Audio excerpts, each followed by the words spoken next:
Hello बच्चों, chemistry class में आपका स्वागत है और मैं हूं आपका केमिस्ट्री टीचर सतीश श्रीवास्तव। आज मैं आपके लिए जो टॉपिक लेकर आया हूं वो मोलैरिटी से ही रिलेटेड है। पहले हम उन रिलेशंस को देखते हैं, फिर इसके बाद हम देखेंगे मोल फ्रैक्शन और फॉर्मेलिटी के बारे में। तो सबसे पहले हम लेंगे, ठीक है, मोलैरिटी की टू टाइप्स हैं। एक होती है एनालिटिकल मोलैरिटी और एक है इक्विलिब्रियम मोलैरिटी। तो देखो, एनालिटिकल मोलैरिटी एक्चुअल में वो जो नॉर्मल मोलैरिटी आपने पढ़ी है वही है ये।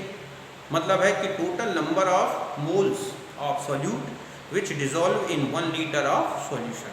1 लीटर सॉल्यूशन में जो सॉल्यूट के मोल डिजॉल्व है, समझ गए ना, उसी को हम क्या बोलते हैं, एनालिटिकल मोलैरिटी या नॉर्मल मोलैरिटी, जिसको हम फॉर्मूले से शो करते हैं कि number of moles of solute upon volume of solution in litre. मतलब ये जो मोलैरिटी है ये टोटल और टोटल किससे रिलेटेड है, सॉल्यूट के मोल्स से।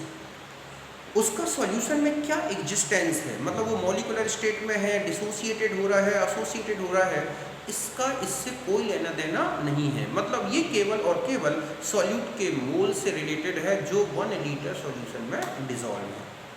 समझ गए ना, जिसका ये नॉर्मल फॉर्मूला है और नॉर्मल ही मोलैरिटी को ही एनालिटिकल मोलैरिटी बोला गया है। अब सेकंड टाइप में आता है इक्विलिब्रियम मोलैरिटी। अब क्या होता है कि मान लो कोई सॉल्यूट ऐसा है जो इलेक्ट्रोलाइटिक नेचर का है, मतलब है कि ऐसा सॉल्यूट जो कि सॉल्यूशन में डिसोसिएटेड हो सकता है या एसोसिएटेड हो सकता है। जैसे मान लो एसिड हैं, बेस हैं, आयनिक कंपाउंड्स हैं। तो ऐसे में क्या होगा कि उनके डिसोसिएशन या एसोसिएशन से कोई नई स्पीसीज बन जाएगी। मान लो हम HCl को डिसॉल्व करते हैं तो HCl आयोनाइज्ड होगा H+ में और Cl- में। तो सॉल्यूशन में HCl के साथ साथ H+ भी होंगे और Cl- आयंस भी होंगे। तो ऐसे में अब क्या होगा कि एक ही सॉल्यूशन में कई स्पीसीज आ गई। तो ये जो स्पीसीज बनती हैं, समझ गए ना, इन्हीं की मोलैरिटी को ही हम क्या बोलते हैं, इक्विलिब्रियम मोलैरिटी। मतलब number of moles of particular species which dissolve या presents in 1 litre of solution. मतलब है कि 1 लीटर सॉल्यूशन में डिसोसिएशन या एसोसिएशन के बाद जो स्पीसीज बनी उसकी 1 लीटर सॉल्यूशन में क्या मोल्स हैं या उसके नंबर ऑफ मोल्स कितने हैं, उसी को हम क्या बोलते हैं, उसकी इक्विलिब्रियम मोलैरिटी। मतलब number of moles of particular species in 1 litre of solution at equilibrium state of dissociation और एसोसिएशन ऑफ सॉल्यूट। मतलब जब इलेक्ट्रोलाइटिक सॉल्यूट हो और वो डिसोसिएटेड हो जाए, एसोसिएटेड हो जाए, तो उससे बनने वाली स्पीसीज, ठीक है, उनकी मोलैरिटी को ही हम क्या बोलते हैं, इक्विलिब्रियम मोलैरिटी। मान लो HCl डिसोसिएटेड हो गया तो HCl भी होगा, उससे H+ भी बन गया, Cl- भी बन गया। तो हम इन तीनों की अलग अलग मोलैरिटी निकालेंगे कि HCl के मोल्स कितने हैं 1 लीटर में, H+ के कितने मोल्स हैं और Cl मोल जो है Cl- के क्या मोल्स हैं 1 लीटर सॉल्यूशन में। तो इस तरह से वो 3 अलग अलग स्पीसीज की मोलैरिटी निकलेंगी जो कि क्या कहलाएंगी, इक्विलिब्रियम मोलैरिटी। इक्विलिब्रियम मोलैरिटी क्यों बोल रहे हैं, क्योंकि जब डिसोसिएशन हो या एसोसिएशन, तो जब इक्विलिब्रियम स्टेट आ जाती है उस समय जो भी स्पीसीज बनी हैं उनकी मोलैरिटी ही क्या है, इक्विलिब्रियम मोलैरिटी। समझ गए ना। तो हम इसकी जब इक्विलिब्रियम मोलैरिटी निकालेंगे तो मोल्स ऑफ पर्टिकुलर स्पीसीज कितने हैं upon volume of solution and किस में ले लेंगे, लीटर। देखो एक एग्जांपल से मैं बताता हूं। मान लो 36.5 ग्राम HCl dissolve in 1 litre of solution. Calculate, ठीक है, analytical molarity and equilibrium molarity of species if HCl is 100% ionised. ठीक है, अब यहाँ HCl की अगर हम एनालिटिकल मोलैरिटी निकालें तो number of moles of HCl मतलब 36.5 अपॉन 36.5 1 मोल हो गया।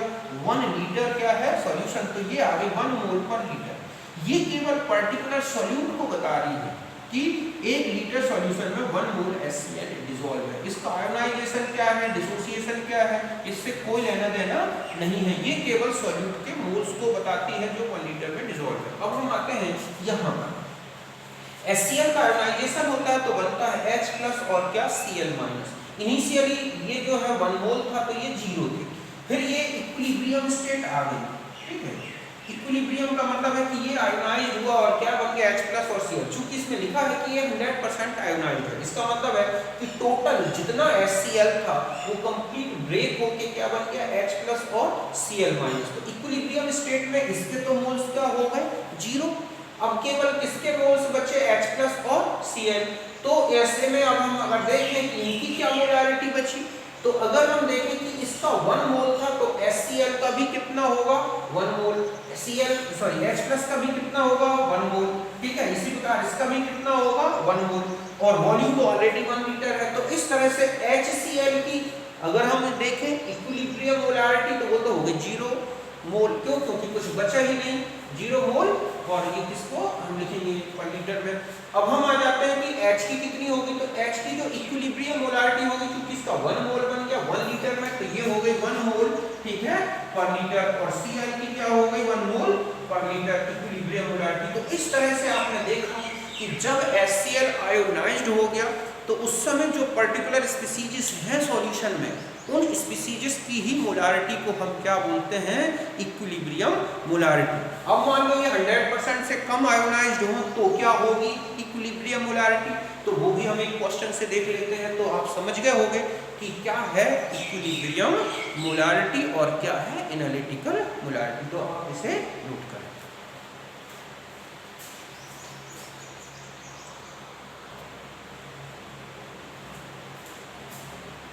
अब देखो एक क्वेश्चन इस तरह का है कि मान लिया जाए कि 1 मोल HCl 1 लीटर में डिसॉल्व है और वो 80% आयोनाइज्ड हो जाता है जब इक्विलिब्रियम स्टेट आ जाती है, ठीक है। तो पूछ रहा है कि HCl की जो नॉर्मल या एनालिटिकल मोलारिटी है और इक्विलिब्रियम मोलारिटी क्या होगी। तो देखो ठीक है, यही मैंने लिख दिया 1 मोल HCl को 1 लीटर में घोला गया है, तो उसकी सामान्य मोलरता और उसकी साम्य मोलरता क्या होगी। सबसे पहले हम निकालेंगे एनालिटिकल मोलारिटी। चूंकि हमारे पास 1 मोल है HCl का और 1 लीटर में डिसॉल्व है, तो ये आ गई हमारे पास, हम इसको लिख सकते हैं 1 n, 1 मोल पर लीटर, मतलब 1 मोलर सॉल्यूशन हो गया। अब HCl क्या हुआ आयोनाइज्ड हुआ, ठीक है, ये क्या हो रहा है आयोनाइज्ड हो रहा है, और वो भी कितना 80%। तो एक इक्विलिब्रियम स्टेट आ गई, ठीक है। तो पहले ये 1 मोल था, ये 0 था, ये 0 था। जैसे ही इक्विलिब्रियम स्टेट आई, ठीक है, मतलब है कि जब ये आयोनाइज्ड हो गया और उनके बीच में इक्विलिब्रियम आ गया, तो इसका 1 मोल का 80% ब्रेक हो गया, मतलब किसमें कन्वर्ट हो गया H+ और Cl- में। तो इसका कितना बचा 1 माइनस पॉइंट, मतलब 80/100 मतलब 80%। तो 1 मोल का 80% माइनस कर दें तो कितना बचेगा 0.2 मोल, मतलब इसका कितना बचा 0.2 मोल। अब H+ और Cl के कितने बन गए, तो चूंकि 1 मोल का 80% H+ बन गया और 80% किस कौन Cl-, तो 1 मोल का 80% मतलब 0.8 मोल, और इसका भी कितना हो गया 0.8 मोल। तो अब देख रहे हैं कि जब इक्विलिब्रियम स्टेट आ गई जहां HCl आयोनाइज्ड हुआ, तब सॉल्यूशन में 3 स्पीसीज हो गई, एक तो HCl, एक H+ और Cl-। तो अब हमें क्या करना होगा, इन तीनों स्पीसीज की मोलारिटी कैलकुलेट करनी होगी। तो HCl की कितनी हो जाएगी 0.2/1 लीटर, मतलब 0.2 मोलर। H+ की कितनी हो गई 0.8/1 लीटर, मतलब है 0.8 मोलर, और Cl- की भी 0.8 मोलर आ गई। तो इस तरह से सॉल्यूशन में जितनी भी स्पीसीज बनती हैं आयोनाइजेशन से या डिसोसिएशन से, मतलब कुल कितनी एग्जिस्ट कर रही हैं, उनकी मोलारिटी ही क्या है इक्विलिब्रियम मोलारिटी, और केवल सॉल्यूट की मोलारिटी को हम बोलते हैं एनालिटिकल मोलारिटी। तो अब दोनों में अच्छी तरह से अंतर समझ चुके होंगे। इस तरह के कोई क्वेश्चन आते हैं तो इस तरह से आपको आयोनाइजेशन करके डिसोसिएशन, उसकी डिग्री ऑफ डिसोसिएशन क्या है उसके बेस पर उसके मोल्स निकाल लो और फिर उसे मोलारिटी में चेंज कर दो, जो भी आपको वॉल्यूम दे रखा है। तो आप यहाँ तक नोट करें, ठीक है।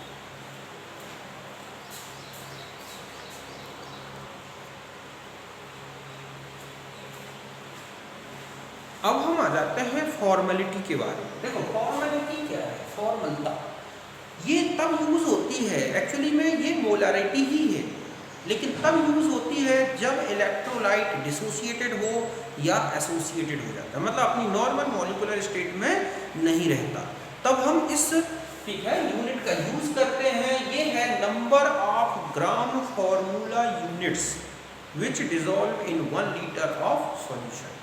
1 लीटर सॉल्यूशन में जो सॉल्यूट है उसके ग्राम फॉर्मूला यूनिट्स की संख्या, मतलब है कि 1 लीटर सॉल्यूशन में जो सॉल्यूट है उसके ग्राम फॉर्मूला यूनिट्स कितने डिजोल्व हैं, वही क्या है, फॉर्मेलिटी। समझ गए ना, जो फॉर्मूला होगा कि number of gram formula units, ठीक है, of solute upon volume of solution in litre. अब आता है कि ये कैसे कैलकुलेट करोगे number of gram formula unit, तो ये फॉर्मूला होगा amount of solute upon gram formula mass.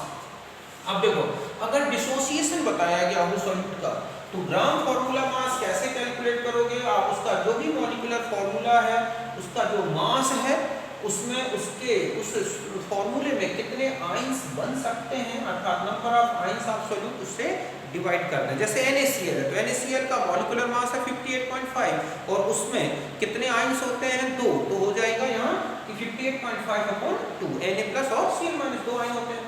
ऐसे ही अगर एसोसिएशन होगा तो जो भी उस इलेक्ट्रोलाइट का या वो जो सॉल्यूट है उसका मॉलिक्यूलर मास में इंटू करना है नंबर ऑफ मॉलिक्यूल एसोसिएटेड, मतलब यह है कि उसके एसोसिएशन से जो भी डाइमर ट्राइमर जो भी बनता है, अगर डाइमर बनता है तो 2 से मल्टीप्लाई कर देना है और ट्राइमर बनता है 3 से। इस तरह से पहले ग्राम फॉर्मूला मास निकलाएगा, फिर जो भी सॉल्यूट की अमाउंट दी है उसको डिवाइड कर दो ग्राम फॉर्मूला मास से, तो यूनिट्स निकलाएंगे, फिर आपको फॉर्मेलिटी कैलकुलेट करनी है। जैसे तो ठीक है बच्चों, समझ गए ना कि 1 लीटर विलियन में घुलित ब्लैक के, ठीक है, मोनो की ब्लैक के ग्राम सूत्रों की संख्या को ही हम क्या बोलते हैं, फॉर्मलता, मतलब ब्लैक के ग्राम सूत्रों की संख्या बटा विलियन का आयतन लीटर में, ब्लैक की मात्रा बटा ग्राम सूत्र भार, इससे तो निकालोगे आप क्या, number of gram formula unit. मतलब ये जो है ये किसके बराबर हो गया, ग्राम सूत्र संख्या के बराबर,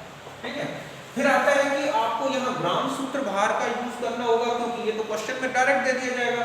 तो आपको अगर वियोजन बताया गया है तो उस सॉल्यूट का, उस विलेय का अणु भार क्या है, उसमें उसके आयन कितने बन सकते हैं, उसमें उससे विभाजित कर दें। जैसे NaCl है तो NaCl 58.5 होता है उसका अणु भार, उसमें 2 आयन होते हैं Na प्लस और Cl, उससे डिवाइड कर दो तो उसका क्या निकलाएगा, ग्राम सूत्र भार। और अगर संगुणन बताया गया हो तो ग्राम सूत्र भार बराबर होता है विलेय का अणु भार गुणा संगुणित अणु, मतलब है कि अगर 2 लाख बन रहा है तो अणु भार में 2 का गुणा कर दोगे।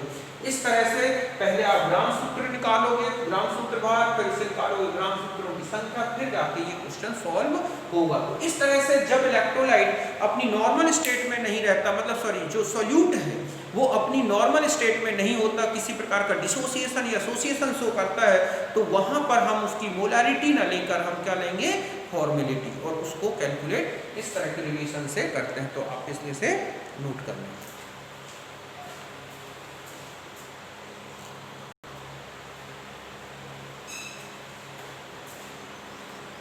अब हम आते हैं मोल फ्रैक्शन, मोल भिन्न। इसका जो सिंबल है वो है काई, x जैसा, स्मॉल x जैसा होता है, इसे बोलते हैं काई, ठीक है। मोल भिन्न क्या है, तो देखो सॉल्यूशन में जितने भी कंपोनेंट्स होते हैं, मेनली 2 तो हो ही सकते हैं, सॉल्वेंट और सॉल्यूट, और भी ज़्यादा सॉल्यूट हो जाए। तो मोल फ्रैक्शन क्या होता है, तो मोल फ्रैक्शन जो है वो है रेशियो ऑफ मोल, ठीक है, ratio of mole of 1 component to the, ठीक है, moles of all components of solution. मतलब है कि एक कंपोनेंट के मोल कितने हैं और उसको किससे डिवाइड किया जाए, सॉल्यूशन के जितने भी कंपोनेंट्स हैं उनके मोल्स से डिवाइड कर दो, तो जो रेशियो आता है वही क्या कहलाता है, मोल फ्रैक्शन। मान लिया जाए कि कंपोनेंट सॉल्यूशन में 2 कंपोनेंट हैं, A और B, ठीक है, कौन कौन से हो गए, A और B 2 कंपोनेंट हैं। मान लो A के मोल्स हैं Na और B के मोल्स हैं Nb, तो हमें मान लो XA, मतलब हमें यहाँ पर ये क्या है, मोल फ्रैक्शन ऑफ A, ठीक है, XA। ऐसे ही ये क्या है, मोल फ्रैक्शन ऑफ B, ठीक है। तो XA का मतलब उसके मोल, जिसके भी मोल फ्रैक्शन लेना है आपको, उसके मोल्स अपॉन टोटल मोल्स करना है। तो इस तरह से XA means Na upon total Na plus Nb दोनों के मोल, ऐसे ही XB तो उसके मोल अपॉन टोटल मोल, दोनों के मोल फ्रैक्शन का सम 1 होगा। XA अगर हमें कैलकुलेट करना है तो 1 माइनस XB और XB तो 1 माइनस X मतलब XA। एक का मोल फ्रैक्शन अगर हमें पता हो जाए तो हम दूसरे का मोल फ्रैक्शन इस तरह कैलकुलेट कर सकते हैं। अगर एक से दो से ज्यादा भी कंपोनेंट है तो भी उनके मोल फ्रैक्शन का सम 1 ही आएगा।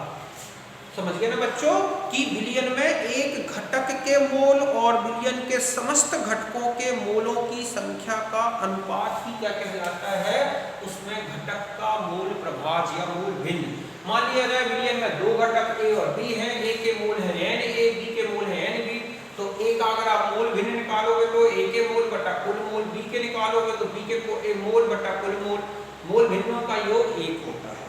समझ गए ना। तो इस तरह से बहुत इजी है, बस आपको अमाउंट दी गई होगी सॉल्यूट की या सॉल्वेंट की, दोनों की अमाउंट दे रखी है, पहले दोनों के मोल्स में चेंज कर लो, फिर एक एक करके उनकी क्या निकाल दो, मोल फ्रैक्शन। अब आता है रिलेशन ऑफ मोलैरिटी, ठीक है, and mole fraction of solute. Solute के मोल फ्रैक्शन और सॉल्यूशन की मोलैरिटी में क्या रिलेशन है, देखो मोल फ्रैक्शन इक्वल टू हम जानते हैं कि ये है सॉल्यूट के लिए, ठीक है, ठीक है। अगर हम सॉल्यूट का मोल फ्रैक्शन XB ले लें तो NB upon Na plus Nb मतलब सॉल्यूट के मोल अपॉन टोटल मोल। अगर हम मोलैरिटी की बात करें तो उस समय मास ऑफ सॉल्वेंट कितना होगा, 1 किलोग्राम, क्योंकि number of moles of solute dissolve in 1 kilogram of solvent. तो हमें अगर मोलैरिटी के बेस पे लेना है तो उस समय मास ऑफ सॉल्वेंट कितना होगा, 1 किलोग्राम मतलब 1000 ग्राम। और उस, ठीक है, तो हमें सॉल्वेंट के अगर मोल्स कैलकुलेट करना है तो 1000 अपॉन Md मॉलिक्यूलर मास। यहाँ पर ये क्या है, ठीक है, मॉलिक्यूलर मास ऑफ सॉल्वेंट, ये क्या है, मॉलिक्यूलर मास ऑफ सॉल्वेंट। और Nb कितना होगा, मोल्स ऑफ सॉल्यूट कितने होंगे, तो मोलैरिटी के बराबर होंगे। क्यों, क्योंकि हम जानते हैं डेफिनेशन ही है कि number of moles of solute which dissolve in 1 kilogram of solvent. तो उस समय जो मोल्स ऑफ सॉल्यूट है वो मोलैरिटी के बराबर होंगे। तो अब हम इस फॉर्मूले में रखेंगे, देखो यहाँ पर आ जाएगी मोलैरिटी, यहाँ पे मोलैरिटी और Na कितने हो गए हमारे 1000 अपॉन Mb। अब जहाँ जो भी सॉल्वेंट आपको दिया गया है उसका मॉलिक्यूलर मास यूज कर लें। अगर आप वाटर यूज करते हैं, एक्वस सॉल्यूशन है, तो हम जानते हैं ये 18 होगा, तो ये रिलेशन लग जाएगा XB = M upon M plus 55.6, क्योंकि 1000 को 18 से डिवाइड करोगे ये आ जाएगा। और आगे बढ़ाते हैं, या हम इसी को ऐसा भी लिख सकते हैं उठा के इस तरह से, तो ये इसी के रिलेशन है। अगर हमें सॉल्वेंट 1 किलोग्राम ले लें, मतलब 1000 ग्राम में लेकर अगर किलोग्राम में लेंगे तो XB का इस तरह का रिलेशन आएगा। समझ गए ना। तो ये ऑब्जेक्ट में क्वेश्चन काम आ जाते हैं, ये न्यूमेरिकल सॉल्व करने में यूज होंगे। तो ये है मोल फ्रैक्शन का मोलैरिटी से रिलेशन, और ये है इसका मोल फ्रैक्शन का डेफिनेशन। तो पहले आप इसे नोट करें।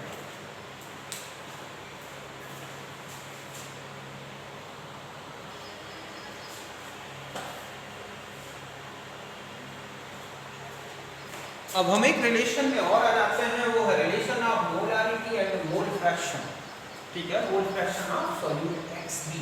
तो देखो XB इक्वल टू क्या लिख सकते हैं, NB upon Na plus Nb, जहां NB क्या है, मोल्स ऑफ सॉल्यूट, Na क्या है, moles of solvent. Volume of solution हम 1 लीटर, मोलैरिटी के बेस पे ले रहे हैं तो हम सॉल्यूशन का वॉल्यूम कितना मानना है, 1 लीटर मतलब 1000 ml। तो मास ऑफ सॉल्यूशन कितना हो जाएगा, वॉल्यूम इनटू डेंसिटी, ग्राम पर ml में लेनी होगी। तो मास, ठीक है, तो ये तो हो गया मास ऑफ सॉल्यूशन। और मास ऑफ सॉल्यूट क्या होगा, मोलैरिटी इनटू mW, मतलब मोलैरिटी मतलब moles of solute into molecular mass. तो ये मास ऑफ क्या हो जाएगा, सॉल्यूट। तो मास ऑफ सॉल्वेंट कितना हो जाएगा, mass of solution minus mass of solute. और मोल्स निकालना है तो इसको उसके सॉल्वेंट के मॉलिक्यूलर मास से डिवाइड कर दें। अब मोल्स ऑफ सॉल्यूट कितने हो गए, मोलैरिटी के बराबर। क्यों, क्योंकि हमने वॉल्यूम कितना लिया है, 1000 ml, तो उसमें जितने मोल्स सॉल्यूट के डिसॉल्व है वही तो मोलैरिटी है।